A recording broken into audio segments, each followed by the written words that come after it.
Welcome to Mora NG7 channel.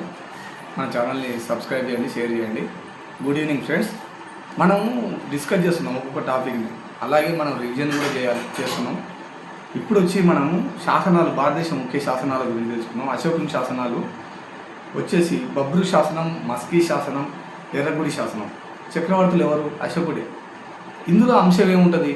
అశోకుని విధానాలు ఏంటి, అశోక చక్రవర్తి అప్పుడు అనుసరించిన విధానాలు ఏంటివి, అశోకుని బౌద్ధం పట్ల విశ్వాసం ఎందుకు చూపించాడు, అశోకుని పేరు ప్రస్తావించిన శాసనం ఏది, మౌర్య సామ్రాజ్యపు దక్షిణ సరిహద్దుల ప్రస్తావన, ఇవన్నీ కూడా ఈ శాసనాల్లో ఉంటాయి. మళ్ళీ వచ్చేసి సెకండ్ వన్ వచ్చేసి జూనాగఢ్ శాసనం. జూనాగఢ్ శాసనం అనేది ఎవరు వేయించారు? రుద్రదామనుడు వేయించింది. ఇది సంస్కృత భాషలో ఉంది. ఇది మనకు ఎగ్జామ్ ఓరియంటేషన్లో అడుగుతాడు. రుద్రదాముడు ఏ శాసనం వేయించాడు? జూనాగఢ్ శాసనమా? అది ఏ భాషలో ఉంది? సంస్కృత భాషలో ఉందా? ఇవన్నీ కరెక్టా? ఇట్లా అడుగుతూ ఉంటాడు. చంద్రగుప్త మౌర్యుని సేనాని పుష్యగుప్తుడు సుదర్శన తటాకాన్ని నిర్మించినట్టు తెలియజేసే శాసనం ఏది? ఇదే జూనాగఢ్ శాసనం. అతిగుంపా శాసనం అని ఉంటుంది. దీన్ని వేయించిన రాజు ఎవరు? కారవేలుని ఘనత గురించి ఈ శాసనంలో చెప్పడం జరుగుతుంది. ఇంకొకటి నాసిక్ శాసనం అని ఉంటుంది. ఇది వేయించిన చక్రవర్తులు ఎవరు? గౌతమిపుత్ర శాతకర్ణి విజయాల గురించి ఈ శాసనంలో పేర్కొనడం జరిగింది. ఇంకోటి అలహాబాద్ స్తంభ శాసనం అని ఉంటుంది. సముద్రగుప్తుడు వేయించాడు. సముద్రగుప్తుని విజయాలలో ఉంటుంది. మొహ్రలి ఇనుప స్తంభ శాసనం, ఇది మన క్వశ్చన్లో వచ్చింది గ్రూప్ 2లో. మొహ్రలి ఇనుప స్తంభ శాసనం ఎవరు వేయించారు, అందులో ఏముంటుంది అనేది అడిగితే రెండవ చంద్రగుప్తుడు వేయించడం జరిగింది. అందులో రెండవ చంద్రగుప్తుని విజయాల గురించి తెలియజేయడం జరిగింది. మాండసోర్ శాసనం అని ఉంటుంది. మాండసోర్ శాసనం వేయించింది ఎవరు? కుమారగుప్త 1. మొదటి కుమారగుప్తుడి పాలనా విషయాలు బట్టి వారి వచ్చబట్టి రచించాడు దీన్ని మాండసోర్ శాసనం. ఐహోల్ శాసనం అని ఉంటుంది. ఇంకోటి రెండవ పులకేసి వేయించడం జరిగింది. హర్షుడు రెండవ పులకేసి చేతిలో ఓటమి పాలైనట్టు తెలియజేస్తుంది. దీన్ని రవికీర్తి రచించాడు. ఉత్తర మెరూర్ శాసనం, దీన్ని చోళుల కాలంలో వేయించారు. దీన్ని మొదటి పరాంతకుడు వేయించాడు. చోళుల గ్రామ పరిపాలన గురించి తెలుస్తుంది. మోటుపల్లి శాసనం అని ఉంటుంది. మోటుపల్లి శాసనం గ్రూప్ 2లో రావడం జరిగింది. వేయించింది ఎవరు? కాకతీయ గణపతి దేవుడు విదేశీ వర్తకులకు రక్షణ కల్పిస్తూ జారీ చేసిన శాసనం ఏదంటే మోటుపల్లి శాసనం. ఇంకోటి భారతదేశంలో ముఖ్యమైన సాహిత్య ఆధారాలు ఉన్నాయి, దాని గురించి తెలుసుకుందాం మనం. ఈ టాపిక్లో మ్యాక్సిమం మీ క్వశ్చనింగ్ కవర్ అవుతుంది. వచ్చేసి అష్టాధ్యాయి అని పాణి రచయిత. ఇది సంస్కృత వ్యాకరణం. మిలింద పన్హా అనేది నాగసేనుడు రచయిత. భారత గ్రీకు సంబంధాల గురించి ఉంటుంది ఇందులో. ఇండికా అని మెగాస్థానిస్ మౌర్యుల కాలంలో రచించడం జరిగింది.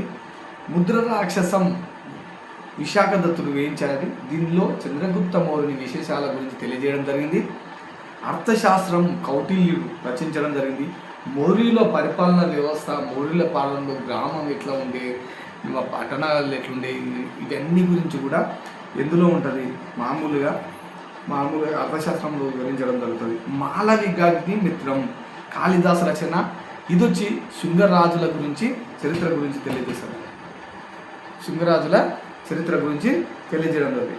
గాథ సప్తశతి అల్లుడు వేయించడం జరిగింది. శాతవాహనుల కాలం. కురల్ అని తిరువల్లువార్ సంఘం కాలం. ఇది తమిళ దేశ పరిస్థితులు. మీరు మామూలుగా రచనని సంగీతాన్ని అడిగినప్పుడు అది భాషను బట్టే మీరు గమనించవచ్చు. మ్యాక్సిమం మీరు భాషను బట్టే గమనించవచ్చు. మ్యాక్సిమము తిరువల్లువార్ సంఘం కాలం అని తమిళ దేశ పరిస్థితుల గురించి తెలియజేయడం జరుగుతుంది. కి ఇది ఏంది ఇట్లా ఉంది అనుకుందో అది కరెక్టే. పాయన్ రచన గుప్తుల కాలం. ఇది చైనా వాళ్ళు రచించారు కాబట్టి, అంటే మామూలుగా పాయన్ అనేది ఇట్లా వీళ్ళు విదేశీయులు రచించారు కాబట్టి గుప్తుల కాలం. హర్షచరిత్ర బాణభట్టుడు హర్షుని కాలం. మీరు ఏదైనా మిస్టేక్ వచ్చినా మంచిగున్నా కానీ మీరు కామెంట్ రూపంలో తెలియజేయచ్చు. మీరు దాని గురించి మీకు ఫుల్ రైట్స్ ఉంటుంది. మనది మోరా NG7. మీ ఛానల్ సబ్స్క్రైబ్ చేసుకుంటే మంచి మంచి కంటెంట్ వీడియోలు ఉన్నాయి. ఇందులో చూస్తే మీకు తెలుస్తుంది. ప్రియదర్శిని, రత్నావళి, నాగానందం అనేది హర్షవర్ధనుడు రచించింది. హర్షుని కాలం ఇది. సియుకి అనగానే మనకు యుఎస్ సంఘాన్ని గుర్తొస్తుంది. ఎవరి కాలం? అశ్విన్ కాలంలోనే వీళ్ళిద్దరు. రాజతరంగిణి అనే రచయిత ఎవరు? కల్వనుడు. కాశ్మీర్ రాజుల చరిత్ర గురించి తెలియజేస్తుంది. పృథ్వీరాజ్ రాసో చాంద్ బర్దాయ్, ఇది రాజపుత్రుల చరిత్ర గురించి తెలియజేస్తుంది. ట్రావెల్స్ అని మార్కోపోలో రచించడం జరిగింది. కాకతీయుల కాలం. క్రీడాభిరామం వినుకొండ వల్లభాచార్య రచించడం జరిగింది. కాకతీయుల కాలం ఓరుగల్లి నగర వర్ణన. కితాబ్ ఈ హింద్ ఆల్ బెరూని భారతీయ సమాజం సంస్కృతి గురించి తెలియజేయడం జరిగింది. తబకత్ ఈ నసేరీ మిన్హజ్ ఉస్ సిరాజ్ రచించిండు. 1260 వరకు ముస్లిం రాజవంశాల చరిత్ర ఏందనేది ఈ గ్రంథంలో ఉండడం జరుగుతుంది. ఖజైన్ ఉల్ పితా అమీర్ ఖుస్రో, ఈ రచయిత వచ్చేసి ఢిల్లీ సుల్తానుల కాలం గురించి తెలియజేయడం జరిగింది. తర్వాత ఆష్కి అమీర్ ఖుస్రో, ఆష్కి ఫ్రమ్ అమీర్ ఖుస్రో, ఢిల్లీ సుల్తానుల కాలం. మళ్ళా మిఫ్తా ఉల్ పితా ఎవరు? అమీర్ ఖుస్రే, ఇది కూడా రచన.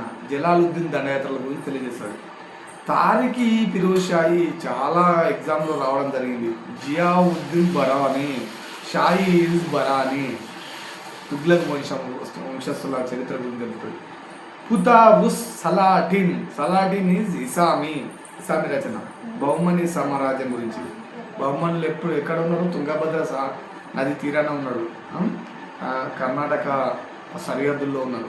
రాయచూరు ఆ సరిహద్దుల్లో ఉండడం జరిగింది. అట్లా అలాగే కితాబ్ ఉల్ రెహ్లా ఇబాన్ బటుటా, ఈయన కూడా చాలా ఫేమస్. ఈ రచన కూడా రావడం జరిగింది చాలాసార్లు. యాత్ర విశేషాలు, మహమ్మద్ తుగ్లక్ కాలం గురించి తెలియజేయండి. షానామా, ఇది ఎన్నోసార్లు క్వశ్చన్ రావడం జరిగింది. ఫిరదౌసి రచించాడు. మహమ్మద్ గజనీ పాలనా కాలం. ఆముక్తమాల్యద శ్రీకృష్ణదేవరాయలు రచించాడు విజయనగర సామ్రాజ్యం గురించి. అక్బర్ నామా అనేది అబుల్ ఫజర్ గారి రచయిత, అక్బర్ పాలనా కాలం గురించి. ముంతకబుల్ లుకాబ్ కాఫీ ఖాన్ రచించడం జరిగింది. ఔరంగజేబు పాలనా కాలం గురించి తెలుస్తుంది. మనకు వజ్జీ గణరాజ్యాన్ని జయించిన మగధరాజు ఎవరు అని క్వశ్చన్ వచ్చింది. ఎవరు? వజ్జీ రాజ్యాన్ని జయించిన మగధరాజు అజాత శత్రువు. పాటలీపుత్రంను రాజధానిగా చేసుకున్నది ఎవరు అని వచ్చింది? ఉదయనుడు. చివరి అర్యాంక రాజు ఎవరు? నాగదశక అనేది తెలియాలి. అయితే శిశునాగుడు అని అంటారు. శిశునాగ వంశ స్థాపకుడు. రాజధాని వచ్చేసి పాటలీపుత్రం. రాజగృహం మార్చాడు. అతని తర్వాత ఆవంతి వచ్చ రాజ్యాలను మగధలో కలిపాడు. మగధ అనేది పెద్ద సామ్రాజ్యం, మీకు తెలిసిన వాళ్ళు. కాలాశకుడు అనేది శిశునాగుని కుమారుడు. ఇతని కాలంలో రెండవ బౌద్ధ సంగతి జరిగింది. ఏడ జరిగింది? వైశాలిలో. కాలశకుడు అతని 10 మంది కుమారులను మరో పద్మనందుడు అనే నందవంశపు రాజు వధించి ఆక్రమించాడు. రెండవ బౌద్ధ సంగతి వైశాలిలో జరిగినప్పుడు మగధ రాజు ఎవరు అని ఇస్తారు మిమ్మల్ని కన్ఫ్యూజ్ చేయడానికి. కాలాశకుడు ఏ బౌద్ధ సంగీతం అంటే ఈజీగా పెడతారు క్వశ్చన్ వైశాలని, కానీ ఇట్లా ఇచ్చిరనుకో. శిశునాగుడి యొక్క రాజధాని ఏదంటే రాజగృహ. అది ఇది వచ్చేసి జన అంటే ఏంటిదంట? ప్రజలు. మహాజనపదాల్లో తెలంగాణలో ఉన్న జనపదం అని అంటారు అస్మక. మహాజనపదం ఈ కాలానికి చెందిందంటే 2500 సంవత్సరానికి. కింది వాళ్ళలో మహాజనపద కాలానికి చెందని పురాతత్వ ప్రదేశం అంటాడు. ఢిల్లీ, అజ్రత్తికార, అయోధ్య అనేది మహాజనపదాలు. విజయపూర్ అనేది కాదు. మహాజనపద కాలం నాటి బృతుక్క అనగా కూలి పని వాళ్ళని అర్థం చేసుకోవాలి. మహాజనపద కాలంలో విలాసవంతమైన జీవితాన్ని గడిపిన వర్గం వ్యాపారులు.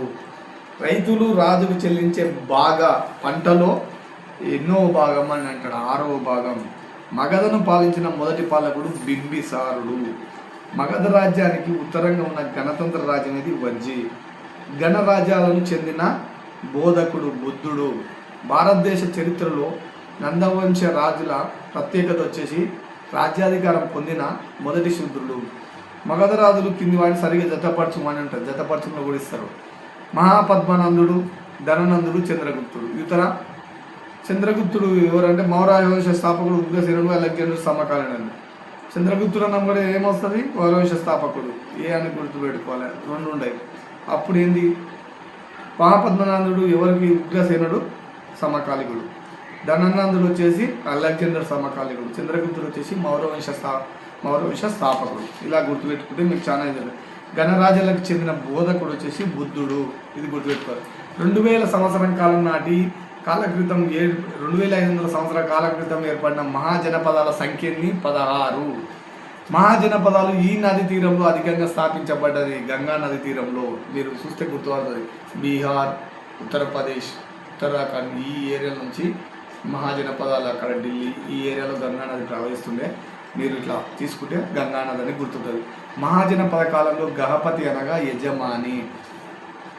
మగధ రాజ్యం శక్తివంతమైన రాజ్యంగా మారడానికి కారణాలు ఏంటంటే ఆనాటి నదులు రవాణాకు అనుకూలంగా ఉన్నాయి, అలాగే ఇనుప నిక్షేపాలు బాగా లభించేవి, వ్యవసాయానికి అనుకూల పరిస్థితులు ఇవన్నీ ఉంటేనే అక్కడ రాజ్యం అనేది విలసినకే ఉంటుంది. ఎందుకంటే ఇనుము ఉంటేనే మనకి వ్యవసాయానికి తయారు చేసుకునే పనిముట్లు ఉంటాయి, వ్యవసాయానికి అనుకూలంగా ఉంటేనే జనం జీవించడానికి ఉంటుంది. ఎందుకంటే తినడానికి తిండి కావాలి, చేయడానికి పని కావాలి. అలాగే ఏంది, నదులు ఉంటేనే నీళ్ళు ఉంటాయి, నీళ్ళతోటి వ్యవసాయం చేయడం జరుగుతుంది. ఇవన్నీ కూడా మగధ రాజ్యంలో ఉన్నాయి కాబట్టి అప్పుడు అగ్రరాజ్యం అనేది వదిలడానికే ఆస్కారం కాదండి. మగధ రాజ్యాన్ని వాయువ్యం నుండి ఒడిశా వరకు విస్తరించిన మగధ పాలకుడు అంటే ఎవరు? వాయువ్యం అంటే ఏ సైడ్ ఉంటుంది మనకు వచ్చేసి మామూలుగా రాజస్థాన్ ఆ ఏరియా, అక్కడ వాయువ్యం ఉంటుంది. రాజస్థాన్ పై నుంచి ఇట్లా అక్కడ నుంచి ఒడిశా ఈ ఏరియా నుంచి ఇట్లా వస్తుంటుంది. అంటే మధ్యప్రదేశ్ ఇక్కడ నుంచి ఇట్లా వచ్చేసి అంతవరకు విస్తరించింది ఎవరంటే మహాపద్మనందుడు. చాలా విశాల సామ్రాజ్యం అన్నట్టు. వజ్జి మహాజనపదాన్ని పరిపాలించినది ఎవరు? పరిపాలకుల బృందం. గోండ్లు అని గ్రామ పెద్దను ఇలా వివరిస్తారంటే పట్ల. ఈ క్రింది మగధ రాజులను వారి పరిపాలన ఆధారంగా సరైన వరుస క్రమంలో అమర్చుము అని ఇస్తాడు. మీకు క్వశ్చనింగ్ చెప్తున్నా అన్ని మామూలుగా. అయితే వచ్చేసి బింబిసారుడు అనేది మొదటివాడు. తర్వాత వచ్చేసి అతని తర్వాత ఎవరు వస్తారు? అజాతశత్రువు వస్తాడు. తర్వాత ఎవరు వస్తారు? మహాపద్మనందుడు వస్తాడు. అట్లా ముగ్గురు వరుస క్రమం. అంటే కింది వాళ్ళలో మగధరాజు అజాతశత్రువు తండ్రి అని చెల్లు. అంటే ఇది వచ్చేసి బింబిసారుడు. గహపతులు రాజులకు చెల్లించే బాగా అనేది నాకు పండించిన పంటలు అంటే 1/6 భాగం. మనము మౌర్యుల గురించి చెప్తే పెద్ద పెద్ద రాజ్యాలను, సామ్రాజ్యాలు, వాటి రాజులను చక్రవర్తులను పిలిచేవారు. హిందూకుష్ పర్వతాలు భారతదేశ పెద్ద ఎడారి. థార్ ఎడారి ఏడ ఉంది? రాజస్థాన్లో ఉంది.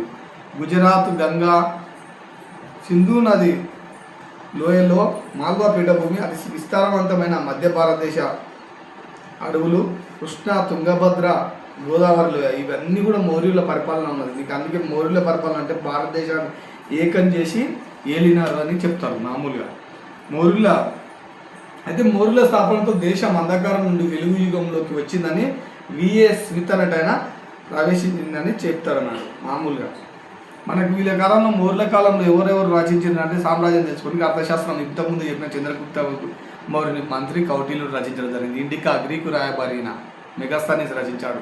ముద్ర రాక్షసం వచ్చేసి విశాఖదత్తుడు, ఇంతకుముందు చెప్పిన రాజతరంగిణి కల్వానుడు, కథాసరిసాగరం వచ్చేసి సోమదేవుడు, జూనాగాడి శాసనం వచ్చేసి రుద్రదమనుడు, నాగార్జున కొండ శాసనం ఉంది. నాగార్జున కొండ శాసనం అంటే మనం తెలిసి ఉండాలి, ఇక్కడనే ఉంటుంది మన నల్గొండ పక్కలో. నాటి నాణ్యాలు, మట్టి పాత్రలు, శిల్పాలు ఇవన్నీ కూడా తెలుసుకుని అశోకుని శిలాశాసనాలు మనం ముందే చెప్పిన ఇంతకుముందే ఇవన్నీ కూడా శాసనాలు చెప్పుకోవడం జరిగింది. అర్థశాస్త్రం కౌటిల్యుడు రచించాడు. కౌటిల్యుడు మరో పేరు చాణక్యుడు. ఇట్లా పుస్తక మామూలుగా మౌర్య చంద్రగుప్తుడి గురించి తెలుసుకుందాం. మహాపద్మనందం తర్వాత కొన్ని సంవత్సరాలకు యువకుడైన మౌర్య చంద్రగుప్తుడు మగధ రాజయ్యాడు. ఓకే, ఈ కుటుంబ వ్యక్తులు వారసత్వంగా రాజులైతే దాన్ని వంశపాలన అంటారు. ఈయన తాళకాలంలోనే విశాఖదత్తుని ముద్ర రాక్షసం ప్రకారం కులీనుడు అంటే తక్కువ కులానికి చెందినవాడు. విష్ణు పురాణ ప్రకారం మూరా అనే శుద్రశ్రీకి నందరాజుకు చంద్రగుప్త మౌర్యుడు జన్మించాడు. దివ్య వదన ప్రకారం మెరి అనే క్షత్రియ కులానికి చెందినవాడు అనేది. మహావరి నిఘ్న సూత్ర ప్రకారం అంటే పిప్పిలి వనం అనే గణతంత్ర రాజ్యంలోని మొరియా క్షత్రియ తెగకు చెందినవారు అనేది. క్షత్రియ అంటే రాజులు చెందినవాడు అనేది చెప్పింది. ఇప్పుడు ఇదే దాని మీద క్వశ్చన్లు ఇచ్చింది. మౌర్యుల చరిత్రకు ఆధారమైన రచనలు సరికానిదన్నాడు. ముద్ర రాక్షసం విశాఖదత్తుడు, ఇది కరెక్టే. రాజతరంగుని కల్వనుడు కరెక్టే. జునాగఢ్ శాసనం రుద్రజముడు కరెక్టే. కథా సరిసాగరం అనేది క్షేమేంద్రుడు అని ఇచ్చిండు. క్షేమేంద్రుడు కాదు. కథ సరిసాగరం రచయిత ఎవరు? సోమదేవుడు. అట్లా తప్పన్నప్పుడు మనం రచయితలను కూడా చూసుకోవాలి. చంద్రగుప్త మౌర్యుడు మరి అనే క్షత్రియుడు అని పేర్కొంటున్న గ్రంథం ఇప్పుడే చెప్పిన దివ్యబోధన గ్రంథం అనేది మనం డిస్కస్ చేస్తున్నాం టాపిక్స్ కూడా. అయితే మామూలుగా మన క్వశ్చన్ చేద్దాం. మగధలో నందరాజ్య నిర్మూలనకు చంద్రగుప్తుడు వీరి సహాయాన్ని కోరాడు. నందరాజ్య నిర్మూలనకు చంద్రగుప్తుడు ఎవరి సహాయం కోరిందంటే అలెగ్జాండర్ సహాయం కోరడం జరిగింది. చంద్రగుప్తునితో సంధి చేసుకున్న గ్రీకు పాలకుడు ఎవరు? Seleucus Nicator. చంద్రగుప్తుని ఆస్థానంలోని గ్రీక్ రాయబారి ఎవరు? మెగాస్తనీస్. మనకు వచ్చే చంద్రగుప్తుని ఆధీనంలో 6 లక్షల కాల్బలం ఉందని తెలిపింది ఎవరు? ప్లూటార్క్. ఇట్లా ఈ క్వశ్చన్స్ వస్తాయి. బిందుసారుని యొక్క బిరుదు అని అంటారు. 2 వచ్చేసి అమిత్ర గాథ. అత్తి పండ్లు మద్యం తాత్వికుని పంపించమని బిందుసారు ఈ దేశ రాజుని కోరాడు. ఎవరు? సిరియా రాజుని కోరడం జరిగింది. అట్లాగే వీళ్ళది మనకు వచ్చేసి అశోకుడు నిర్వహించిన బౌద్ధ సంగీత ఇది 3వది. మహేంద్ర సంఘమిత్రులు బౌద్ధ మత ప్రచారం కొరకు సందర్శించిన దేశం అనేది శ్రీలంక. 3వ బౌద్ధ సంగీతకి ఎవరు అధ్యక్షులు అంటే మొగలిపుట్ట తిస్సా.